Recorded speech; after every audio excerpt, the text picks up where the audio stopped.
The Tragedy of Titus Andronicus, Act 2, Scene 1. Aaron.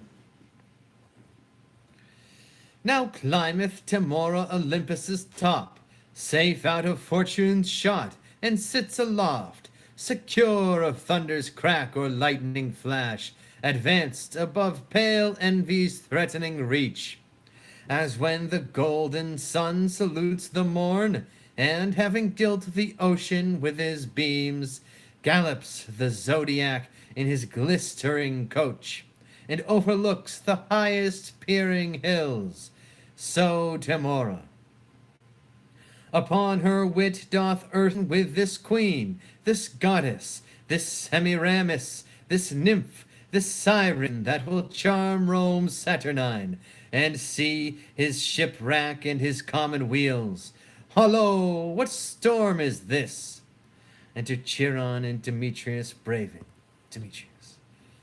Chiron, thy years wants wit, thy wit wants edge, and manners to intrude where I am graced, and may, for aught thou knowest, affected be.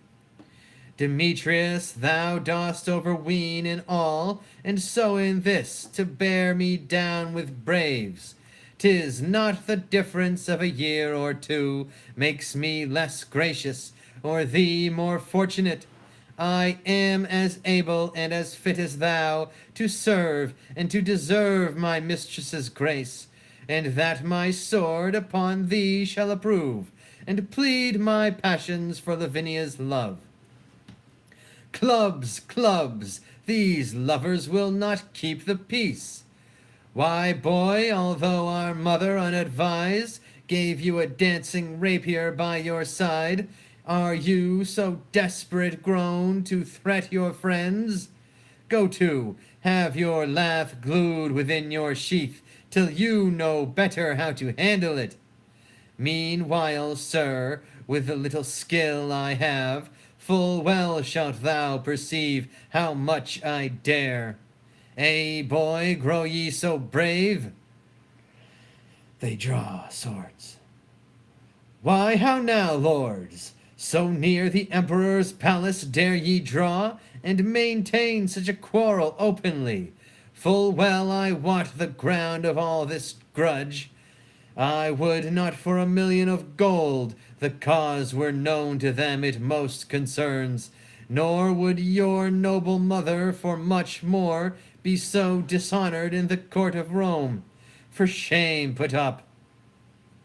Not I, till I have sheathed my rapier in his bosom, and withal thrust those reproachful speeches down his throat, that he hath breathed in my dishonor here. For that I am prepared and full resolved, foul-spoken coward, that thunderest with thy tongue, and with thy weapon nothing darest perform. Away, I say, now by the gods that warlike Goths adore, this petty brabble will undo us all. Why, lords, and think you not how dangerous it is to jet upon a prince's right? What, is Lavinia then become so loose, or Bassianus so degenerate, that for her love such quarrels may be broached without controlment, justice, or revenge? Young lords, beware, and should the empress know this discord's ground, the music would not please. I care not, I knew she and all the world. I love Lavinia more than all the world. Youngling, learn thou to make some meaner choice. Lavinia is thine elder brother's hope. Why are ye mad? Or know ye not in Rome how furious and impatient they be, and cannot brook competitors in love? I tell you, lords, you do but plot your deaths by this device. Erin, 1,000 deaths would I propose to achieve her whom I love. To achieve her how? Why makest thou it so strange? She is a woman, therefore may be wooed. She is a woman, therefore may be won. She is Lavinia, therefore must be loved. What man more water glideth by the mill than wots of the miller of? And easy it is of a cut loaf to steal a shive, we know. Though Bassianus be the emperor's brother, better than he have worn Vulcan's badge. Ay, and as good as Saturninus may. Then why should he despair that knows to court it, with words, fair looks, and liberality? What, hast thou not full often strook a doe, and borne her cleanly by the keeper's nose? Why then it seems some certain snatch or so would serve your turns. Ay, so the turn were served. Aaron, thou hast hit it. Would you had hit it too? Then should not we be tired with this ado. Why, hark ye, and are you such fools to square for this? Would it offend you then that both should speed? Faith, not me, nor me, so I were one. For shame, be friends, and join for that you jar. 'Tis policy and stratagem must do that you affect, and so must you resolve, that what you cannot as you would achieve, you must perforce accomplish as you may. Take this of me, Lucrece was not more chaste than this Lavinia Basinius' love. A speedier course than lingering languishment must we pursue, and I have found the path. My lords, a solemn hunting is in hand. There will the lovely Roman ladies troop. The forest walks are wide and spacious, and many unfrequented plots there are, fitted by kind for rape and villainy. Single you thither then this dainty doe, and strike her home by force, if not by words. This way or not at all, stand you in hope. Come, come, our empress, with her sacred wit, to villainy and vengeance consecrate. Will we acquaint with all what we intend, and she shall file our engines with advice, that will not suffer you to square yourselves, but to your wishes height advance you both. The emperor's court is like the house of fame, the palace full of tongues, of eyes and ears. The woods are ruthless, dreadful, deaf, and dull. There speak and strike, brave boys, and take your turns. There serve your lust, shadowed from heaven's eye, and revel in Lavinia's treasury. Thy counsel, lad, smells of no cowardice. Sit fas aut nefas, till I find the stream, to cool this heat, a charm to calm these fits, per stygia, per menes vehor.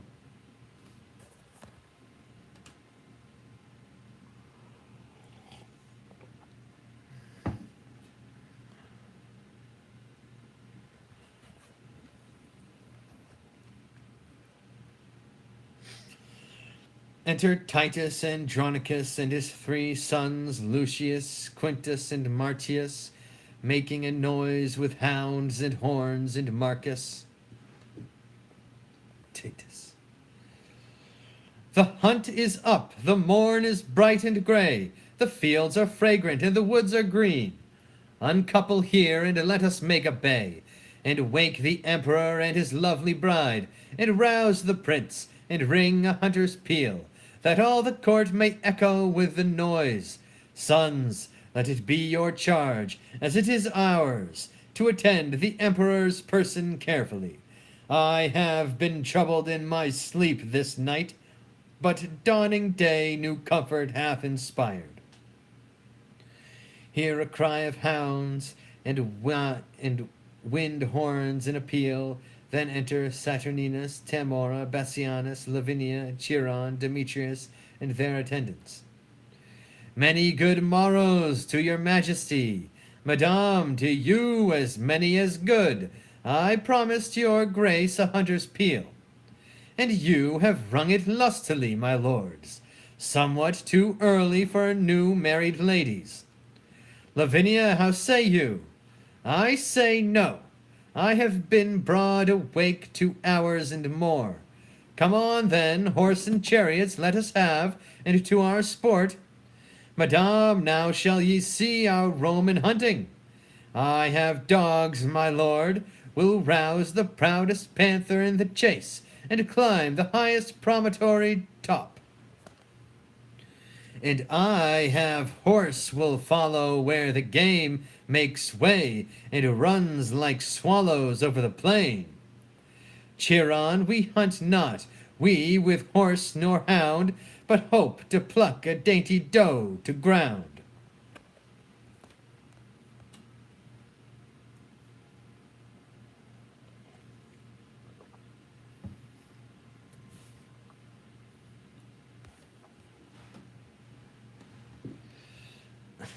Scene 3. Enter Aaron alone with a bag of gold. Aaron. He that had wit would think that I had none, to bury so much gold under a tree, and never after to inherit it. Let him that thinks of me so abjectly know that this gold must coin a stratagem, which cunningly effected will beget a very excellent piece of villainy, and so repose sweet gold for their unrest, that have their alms out of the empress's chest. My lovely Aaron, wherefore lookest thou sad, when everything doth make a gleeful boast? The birds chaunt melody on every bush, the snake lies rolled in the cheerful sun, the green leaves quiver with the cooling wind, and make a checkered shadow on the ground. Under their sweet shade, Aaron, let us sit, and whilst the babbling echo mocks the hounds, replying shrilly to the well-tuned horns, as if a double hunt were heard at once, let us sit down and mark their yellowing noise. And after conflict such as was supposed, the wandering prince and Dido once enjoyed, when with a happy storm they were surprised, and curtained with a counsel-keeping cave, we may, each wreathed in the other's arms, our pastimes done, possess a golden slumber, whiles hounds and horns and sweet melodious birds be unto us as is a nurse's song of lullaby to bring her babe asleep. Madame, though Venus govern your desires, Saturn is dominator over mine. What signifies my deadly standing eye, my silence and my cloudy melancholy, my fleece of woolly hair that now uncurls, even as an adder when she doth unroll to do some fatal execution? No, madame, these are no venereal signs. Vengeance is in my heart, death in my hand. Blood and revenge are hammering in my head. Hark to Mora, the empress of my soul, which never hopes more heaven than rests in thee. This is the day of doom for Bassianus. His Philomel must lose her tongue today. Thy sons make pillage of her chastity, and wash their hands in Bassianus's blood. Seest thou this letter? Take it up, I pray thee, and give the king this fatal plotted scroll. Now question me no more, we are espied. Here comes a parcel of our hopeful booty, which dreads not yet their lives' destruction. Ah, my sweet Moor, sweeter to me than life. No more, great Empress, Bassianus comes. Be cross with him, and I'll go fetch thy sons to back thy quarrels, whatsoever they be. Who have we here? Rome's royal empress, unfurnished of her well-beseeming troop? Or is it Dian, habited like her, who hath abandoned her holy groves, to see the general hunting in this forest?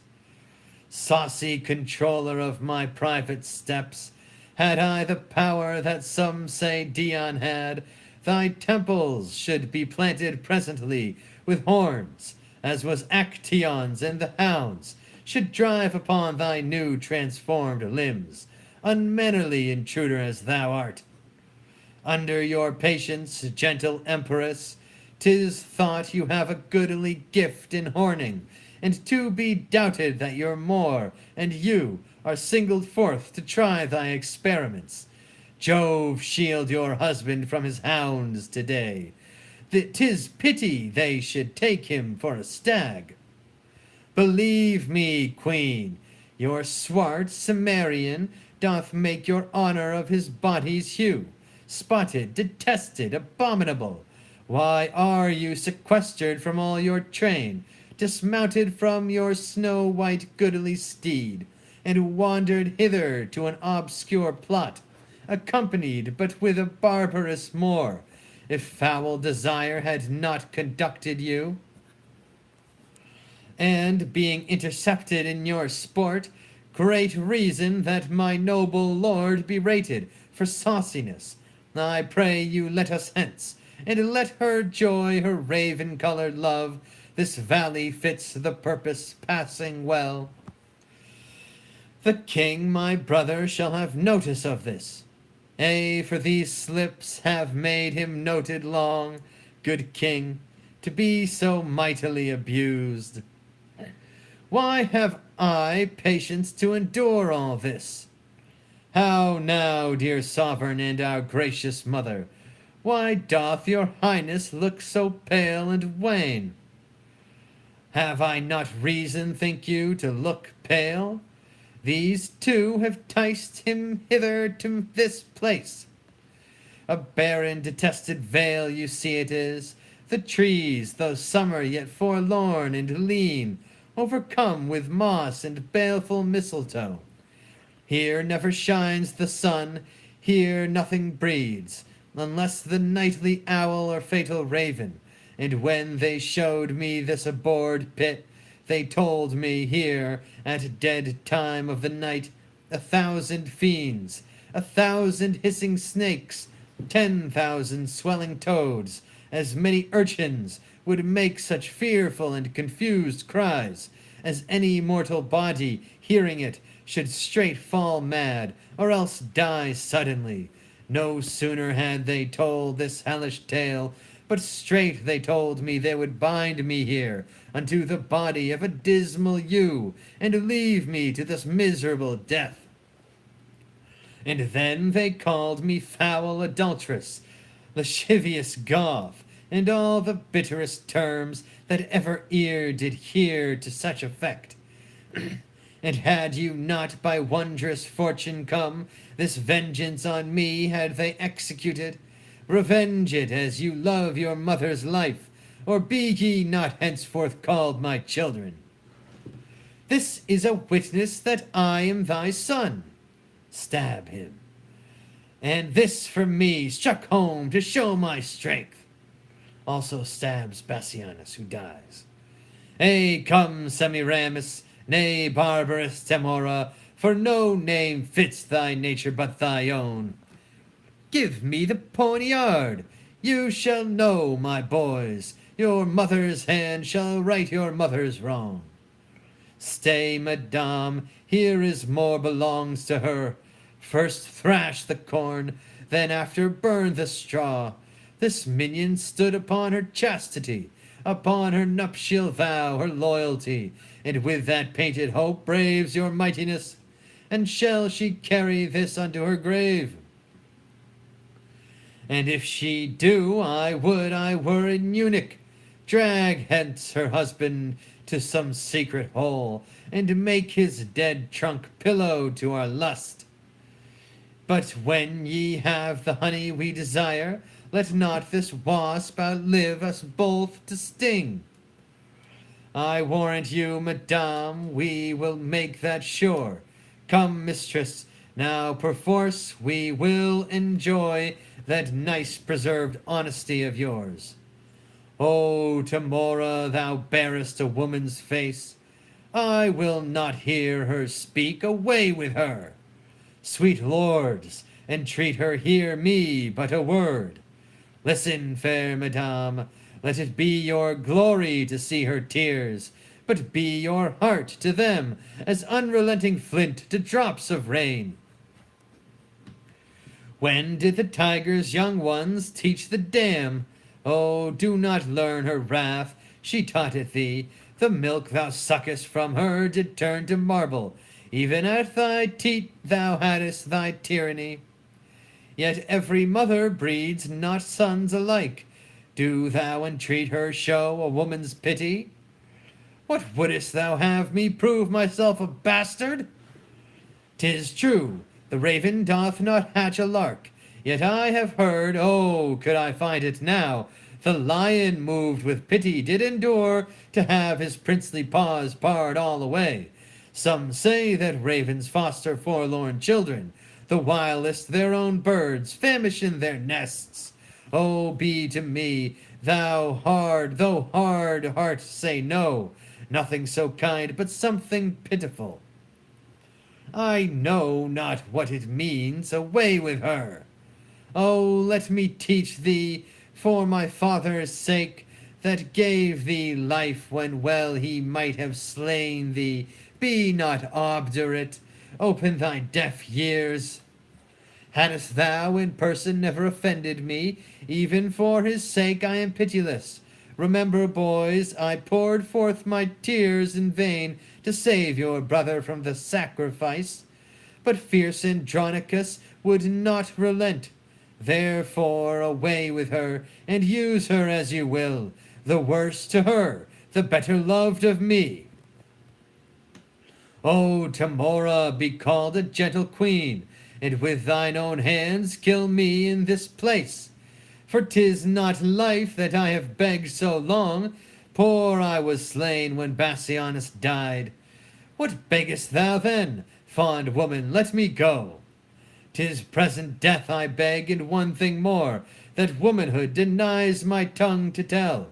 Oh, keep me from their worse than killing lust, and tumble me into some loathsome pit, where never man's eye may behold my body.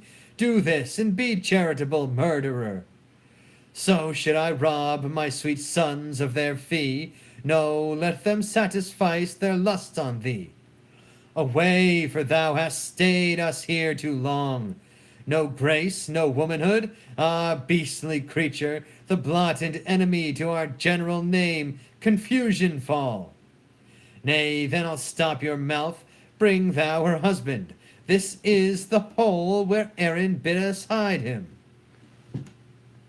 Demetrius throws the body of Basinius into the pit, then exeunt Demetrius and Chiron, dragging off Lavinia.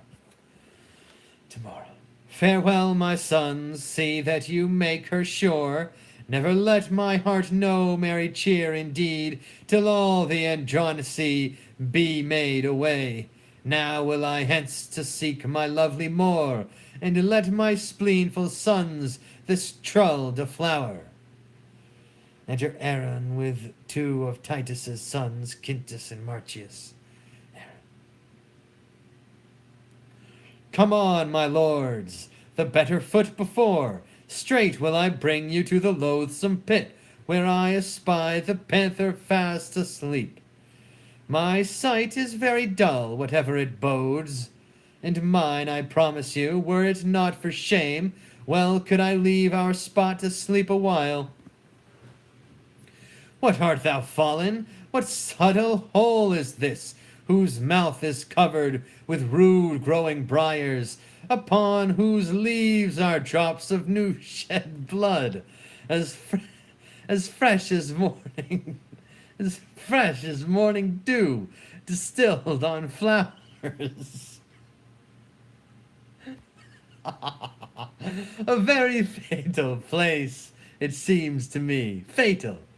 Speak, brother, hast thou hurt thee with the fall? Oh, brother, with the dismalest object hurt that ever I with sight made heart lament. Now will I fetch the king to find them here, that he thereby may have a likely guess how these were were they that made away his brother. Why dost not comfort me and help me out from this unhallowed and blood-stained hole? I am surprised with an uncouth fear. A chilling sweat overruns my trembling joints. My heart suspects more than mine eye can see. To prove thou hast a true divining heart, Aaron, and thou look down into this den, and see a fearful sight of blood and death. Aaron is gone.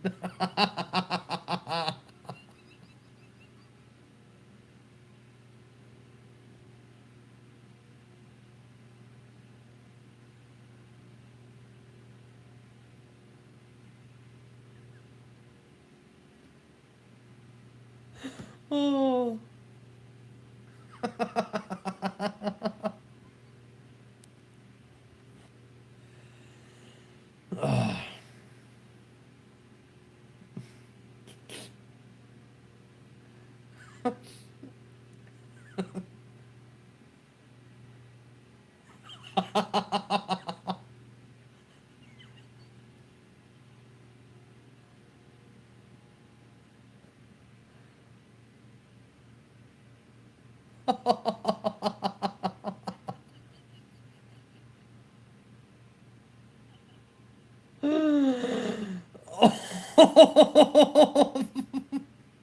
Okay.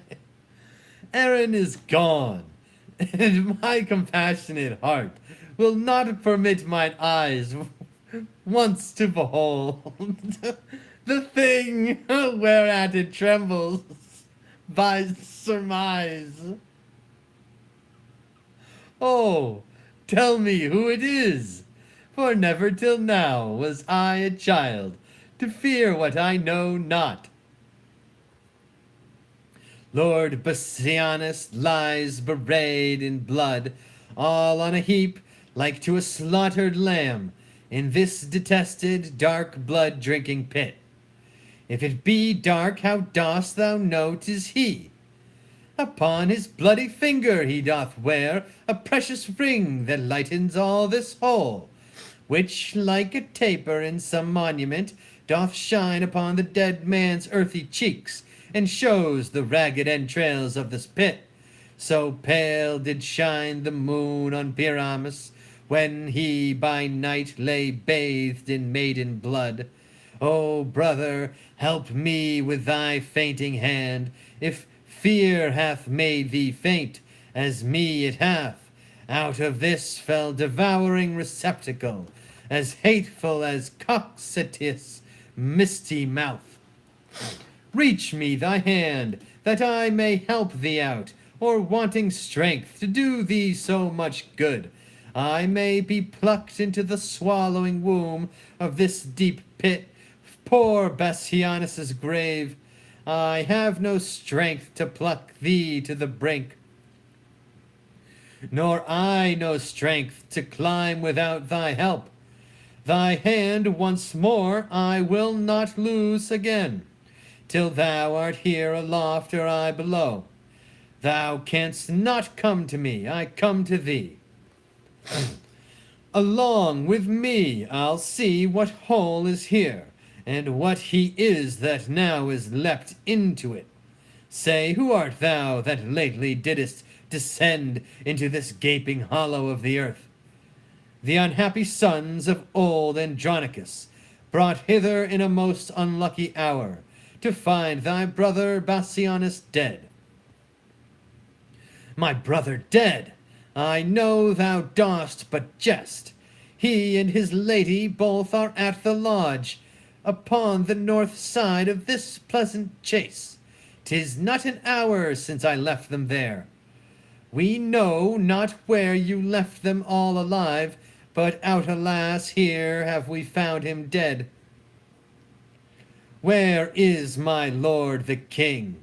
Here tomorrow, though grieved with killing grief. Where is thy brother Bassianus? Now to the bottom dost thou search my wound, Poor Bassianus here lies murdered. Then all too late I bring this fatal writ, the complot of this timeless tragedy, and wonder greatly that man's face can fold in pleasing smiles such murderous tyranny.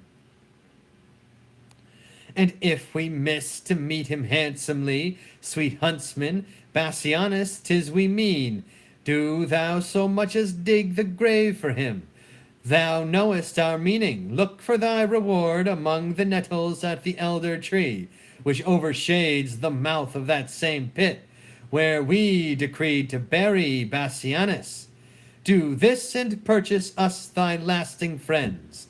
O Temora, was ever heard the like? This is the pit, and this the elder tree. Look, sirs, if you can find the huntsman out that should have murdered Bassianus here. My gracious lord, here is the bag of gold. 2 of thy whelps, fell curs of bloody kind, have here bereft my brother of his life. Sirs, drag them from the pit unto the prison. There let them bide until we have devised some never heard of torturing pain for them. What are they in this pit? O wondrous thing, how easily murder is discovered!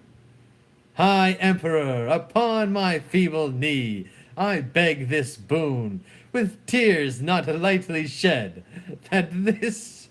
that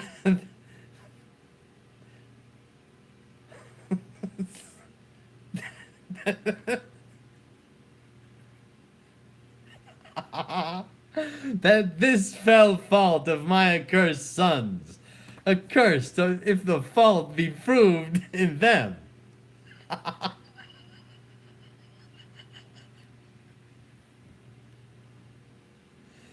If it be proved, you see it is apparent.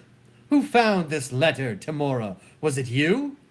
Andronicus himself did take it up. I did, my lord, yet let me be their bail, for by my father's reverent tomb I vow, they shall be ready at your highness's will to answer their suspicion with their lives. Thou shalt not bail them, see, thou follow me. Some bring the murdered body, some the murderers. Let them not speak a word, the guilt is plain, for by my soul were their worse end than death. That end upon them should be executed. Andronicus, I will entreat the king, fear not thy sons, they shall do well enough. Come, Lucius, come, stay not to talk with them.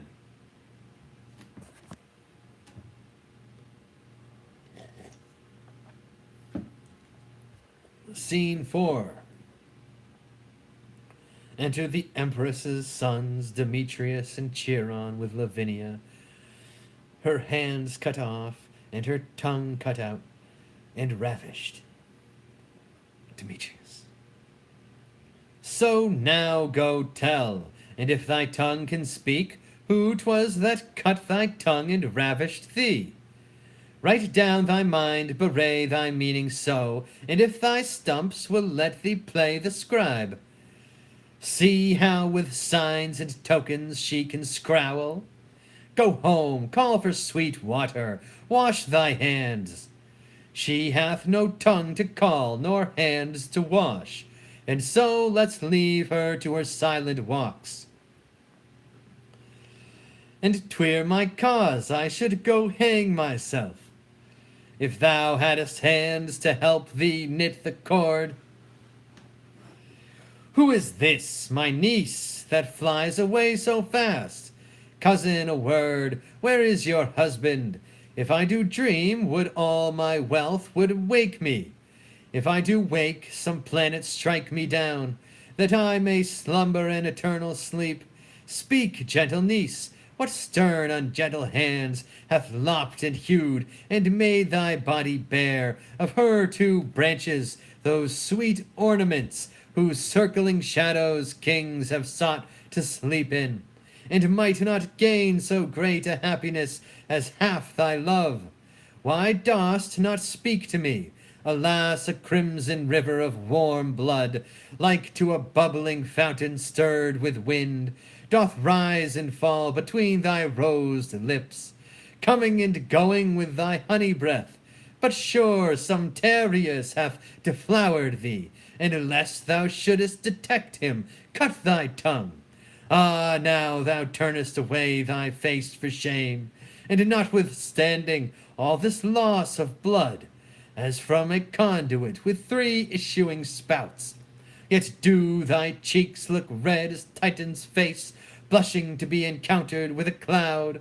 Shall I speak for thee? Shall I say 'tis so? Oh, that I knew thy heart, and knew the beast, that I might rail at him to ease my mind.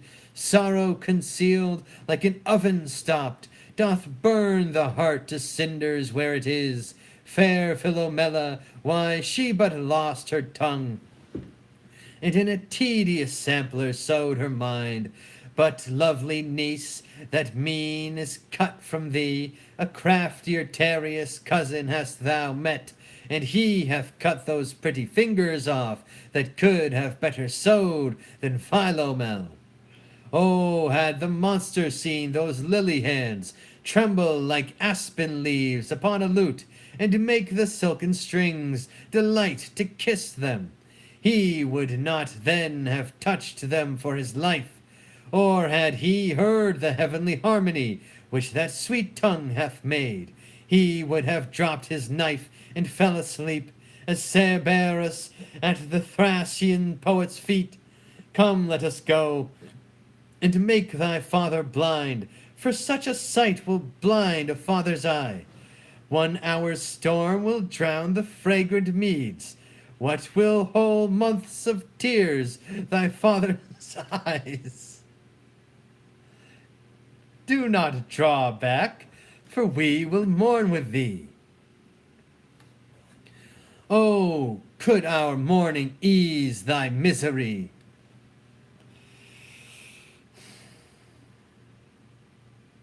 End of Act 2. From Mr. Giggles.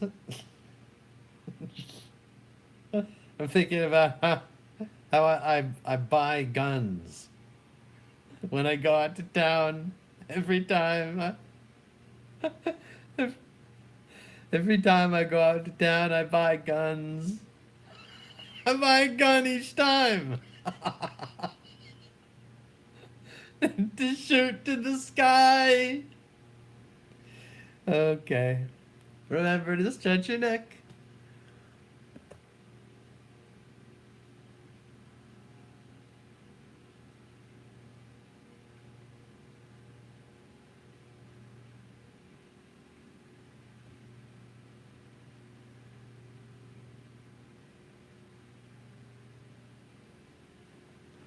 Stretch your neck.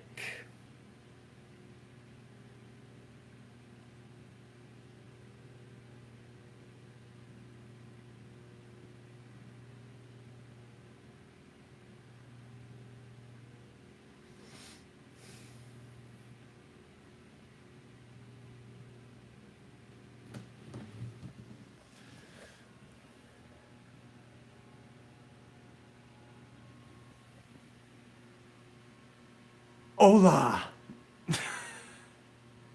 Bonjour.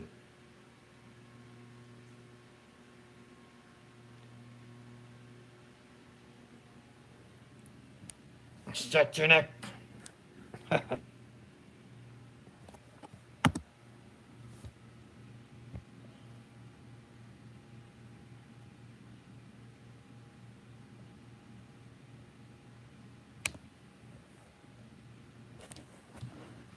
Now spin our necks 10 times in one way.